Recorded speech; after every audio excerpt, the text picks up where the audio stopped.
Guys, तो आज मैं अलंकार के बारे में बताऊंगी कि अलंकार क्या होता है और अलंकार कितने प्रकार के होते हैं, अलंकार को कैसे पहचाने।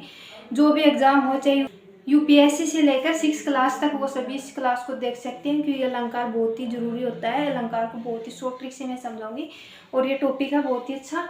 तो अलंकार अलम प्लस कार से बना है। अलम मतलब शोभा और कार मतलब करने वाला। और अलंकार के प्रवर्तक कौन है? अलंकार के प्रवर्तक है भामा।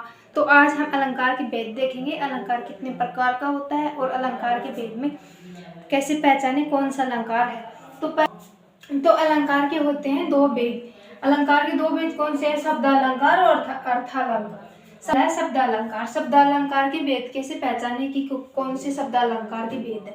तो इसमें एक ट्रिक है, अनुप यश वक्र पुनः है। ये लाइन याद कर लेंगे तो हमारे को शब्द अलंकार याद हो जाएंगे। अनु से बना अनुप्रास, पै से बना पुनरुक्ति प्रकाश, यश से बना यह से बना यमन, स से बना सलेश, वक्र से बना वक्रोक्ति, पुनः से बना पुनरुक्तावास।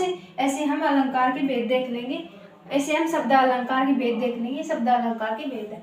अब आता है शब्द अलंकार के भेद को हम कैसे पहचाने। तो पहला है अनुप्रास अलंकार, जहाँ पे एक ही वर्ण की बार बार आवर्ती हो। जैसे ये ए है, इसकी आवर्ती यहाँ पे भी है और यहाँ पे भी है। फिर है ये मैं है, इसकी मैं की आवर्ती यहाँ पे भी है, यहाँ पे भी है। तो इन वर्णों की बार बार आवर्ती हो रही, तो वहाँ पे होता है अनुप्रास अलंकार।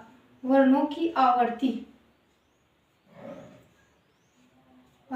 आवर्ती बार बार हो तो वहाँ पे अनुप्रास अलंकार होता है।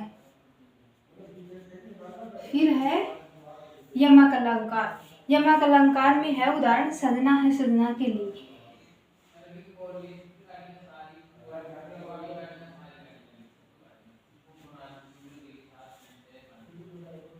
यमक अलंकार है सजना के लिए। इसमें एक ही शब्द का अलग अलग अर्थ निकले तो वहां पे होता है यमक अलंकार। इसमें है सजना मतलब श्रृंगार, ये और ये आया है सजन के लिए। ऐसे ये दोनों अलग अलग अर्थ दे रहे हैं, ये दोनों शब्द अलग अलग अर्थ दे रहे हैं। जहाँ पे एक जैसे शब्द जहाँ पे अलग अलग अर्थ दे वहाँ पे यमक अलंकार हो जाएगा। नवजीव फिर है श्लेष अलंकार, जहाँ पे एक ही शब्द के अलग अलग अर्थ निकले वहाँ पे श्लेष अलंकार होता है। जहाँ पे एक ही शब्द के अलग अलग अर्थ निकले वहाँ पे होता है श्लेष अलंकार। यहाँ पे है नवजीवन मतलब यहाँ पे बरसात का पानी हो गया। और एक होता है जीवन, और यहाँ पे घनश्याम एक हो गया काले बादल, और एक घनश्याम मतलब श्री कृष्ण। ऐसे इसके दोनों के अलग अलग अर्थ निकल रहे हैं। इसके भी 2 अर्थ निकल रहे हैं और इसके भी 2 अर्थ निकल रहे हैं। तो जहाँ पे 2 अर्थ है कि शब्द के 2 अर्थ निकले वहाँ पे हो जाएगा श्लेष अलंकार।